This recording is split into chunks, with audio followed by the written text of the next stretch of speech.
The rain had been falling for 3 days, a steady silver curtain that turned the Wyoming ash hills soft and blurred the outline of the pines.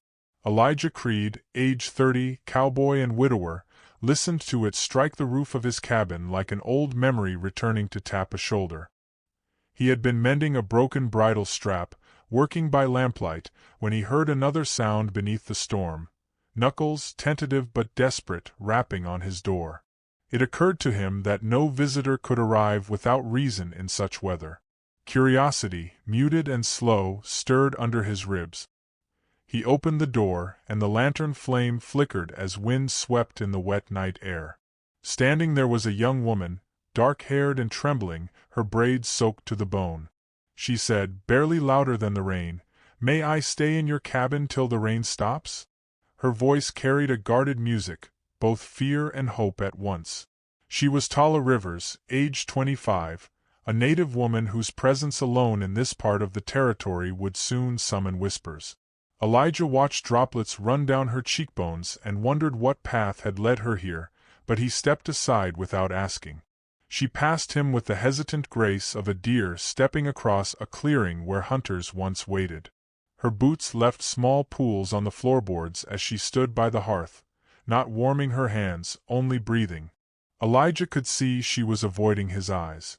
Something about her posture, the rigid manner in which she held her shoulders, the way she flinched at every thunderclap, suggested she was fighting the urge to run even now that she was inside. He gave her a blanket, said nothing, poured coffee and let the heat build in the room until both of them could breathe again. He wondered if she would speak of where she came from, or who might be looking for her, but she only listened to the rain like someone listening for pursuit.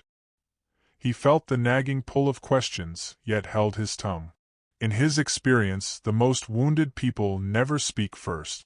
Time passed in the silence of wet logs hissing in the fire. Elijah, who had once loved a woman named Abigail before sickness stole her breath one winter, recognized a shape in Tala's quiet.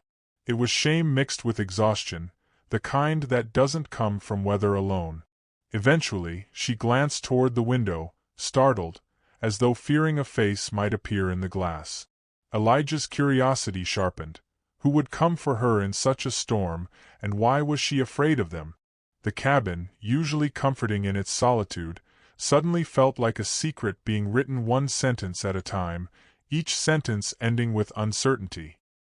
He set another log on the fire, watching sparks leap up like startled birds, and waited for her to speak. When morning came, the rain thinned to a cold drizzle.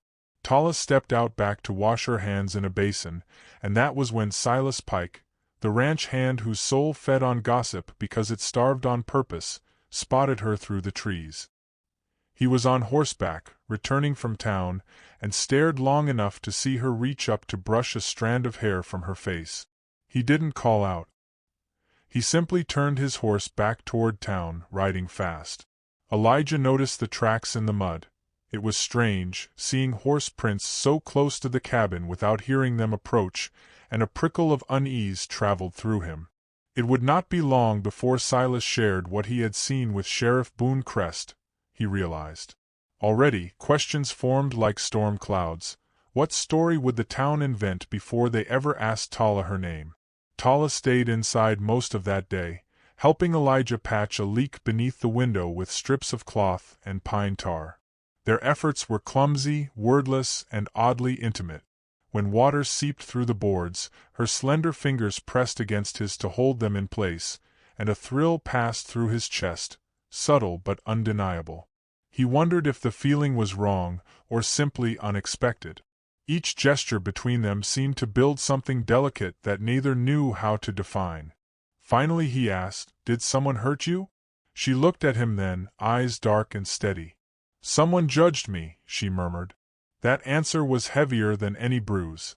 Elijah understood enough to keep working without another question. Curiosity remained alive, but it softened into patience, like the slow melting of snow on a rooftop waiting for spring. By dusk, a knock came that was far less gentle than Tala's had been. Elijah opened the door to find Sheriff Boone Crest on his porch, hat dripping rain, badge glinting in the gray light. Silas Pike stood behind him, arms folded, wearing the satisfied smirk of someone certain they had done good work. The sheriff spoke like a man reciting lines rather than believing them. "We've had complaints," he said. "People think it's improper. A native woman in a single man's cabin." His voice trailed off, letting implication do the work. Tala froze by the table, blanket wrapped around her shoulders. Elijah felt something stir inside him. Old anger, old grief, something sharp that wanted to be a shield. He told the sheriff there were no laws against rain and shelter, but Sheriff Boone wasn't one to accept grace as sufficient guidance. He warned Elijah that Reverend Cal Wright would stir opinion by Sunday, and once the church had spoken, friendship would not protect anyone. Elijah only stared at him and said nothing, letting silence settle heavy enough to become defiance. Finally, Sheriff Boone left, boots squelching through the mud, muttering about consequences. Elijah watched them go and wondered how long they had before the entire town turned against them. In the coming days, Tala ventured outside less. She cleaned Elijah's tools, sorted dried herbs she carried in a small fabric satchel, and slowly began humming low melodies at night. Elijah never interrupted her songs, for they seemed like threads tying her mind to safer places. They shared coffee at sunrise, sitting near the window where morning light filtered through raindrops hanging off the roof. Elijah told her about Abigail once. Not directly, just one memory at a time, as if each memory was a piece of wood he offered to the fire. Tala listened without judgment, and that alone made the telling easier than he had ever expected.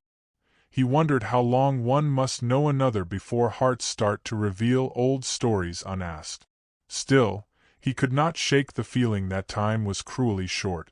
Every kindness in the cabin felt like it leaned toward some coming test, as if happiness itself were trespassing on land owned by fear. When rumors reached Martha Harrow at the general store, she walked the muddy trail to the cabin carrying a sack of flour, salt, and cured venison. She said little, only looked at Tala long and then at Elijah longer, as though weighing the cost of compassion. Martha, a widow herself, knew how people wield judgment to feel righteous instead of lonely. She whispered a warning before leaving. "The preacher's stirring flames. Sheriff wants you to send her away." Elijah thanked her, though his chest tightened around every word. Tala remained silent after Martha left, but her eyes wore the look of someone already expecting abandonment. Elijah felt a shame he didn't know he was capable of, shame not of her, but of the world around them. Sunday came, and with it, Reverend Cal Wright's sermon on purity and vigilance, which everyone understood was directed at Elijah and Tala. Children stared when Tala walked past, and adults turned away or muttered slurs they wanted her to hear. One man spit into the dirt near her feet, and the ground absorbed the insult. Elijah watched it all, jaw clenched so tightly he tasted blood. He wondered how long kindness could survive in so small a town fueled by rumor. And then something in him broke, but it wasn't rage. It was fear burning down to resolve. He found himself standing in the middle of town square, rain beginning again with late spring cruelty. People gathered under awnings. Tala stood at his side, trembling. Sheriff Boone arrived, flanked by Silas and a few others. Reverend Wright opened his mouth, probably to deliver a warning wrapped in scripture. Elijah's voice cut through everything, steady as the first strike of thunder. "I've lost everything before," he said, "but this time I won't lose my happiness." He turned toward Tala, eyes softening, as if the world around them had suddenly fallen away. "She is my strength, my peace. In fact, I'll marry her right here in front of everyone." A hush fell so profound even the rain seemed to hold its breath. Tala stared at him, shocked, hands trembling like leaves in wind. Elijah could feel his heart racing, yet something inside him felt calm for the first time in years. The crowd shifted, uncertain whether this was insanity or courage. Sheriff Boone reached for his gun belt, not to draw, only to feel something predictable in his grasp. Then, from a distance, a rough voice spoke, "Let love stand, I say." Old Cyrus Crow Merritt emerged, leaning on his cane, the oldest horse-tamer in the territory, eyes full of stubborn truth. "We've seen enough hatred fill graves in this place," he said. "Let this one thing grow." The wedding happened under the big cottonwood, the one whose roots ran deeper than any rumor. Cyrus took Tala's hand and Elijah's, and asked them to speak simple vows. Tala's voice shook like light on water, confessing nothing except willingness to stay. Elijah's words were not eloquent, but they were raw and whole. Cyrus produced a braided leather band, old and worn, and slid it over Tala's finger as rain grew heavier, turning their ceremony into something both humble and eternal. When Elijah leaned in to kiss her, everything else, Sheriff Boone's disapproval, the Reverend's disgust, Silas's envy, blurred away until only warmth remained. The crowd watched in uneasy silence, but no one spoke against them now. Martha began to clap, softly at first, and gradually others joined, embarrassed but curious, like they were relearning what approval felt like. Life did not transform instantly after the marriage. Some refused to speak to Tala. Some refused to sell supplies to Elijah. But marriage gave them something stronger than privacy, visibility. Now every kindness or cruelty would be witnessed. Tala found small ways to earn trust, tending sick livestock, offering herbs to those in pain, never asking for thanks. Martha hired her at the store, where shoppers couldn't avoid her forever.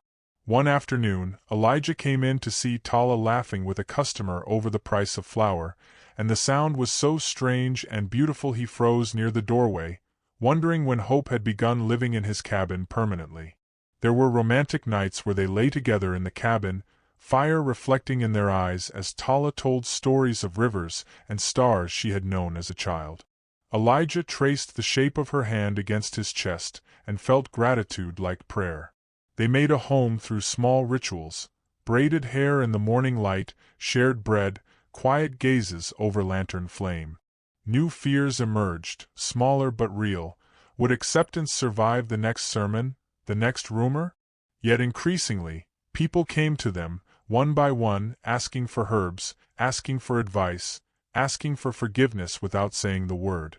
The true shift happened on a night when a newborn calf was caught in fast, rising flood water near the south field. Townspeople gathered but hesitated, afraid of slipping into the current. Without a word, Tala kicked off her boots and waded, chest deep, toward the calf, lifting it with strength born of instinct and memory. Elijah and Sheriff Boone helped haul her and the calf to safety. The town witnessed her courage, her selflessness. Something in their eyes softened, not dramatically, but enough to change direction. Later, Sheriff Boone came to the cabin alone, eyes lowered, and apologized in the manner of men who don't know how to speak the word. He simply said, "I was wrong," and left without waiting for response. Months passed, and autumn arrived with orange leaves and crisp night. At the harvest festival, Elijah and Tala danced to fiddle music, slow and steady, his hand resting over hers like it had always belonged there. People watched, curious no longer but content.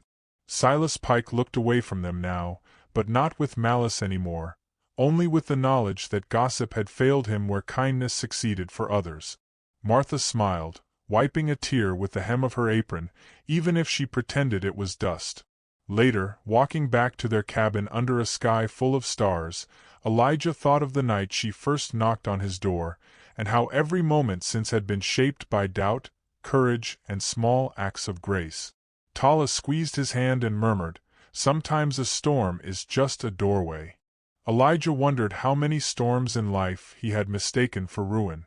When they reached the cabin, he built a fire and they sat together in silence, their wedding band glinting in the flickering light.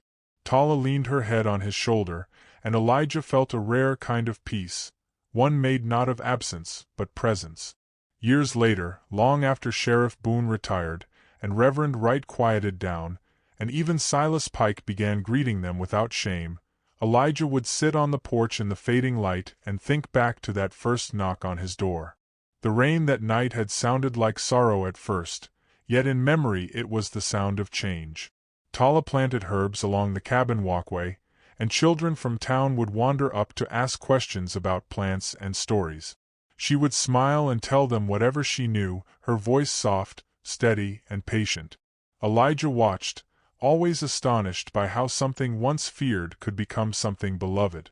If you ever find yourself alone in a storm, Elijah might tell you, remember the lesson he learned the long hard way.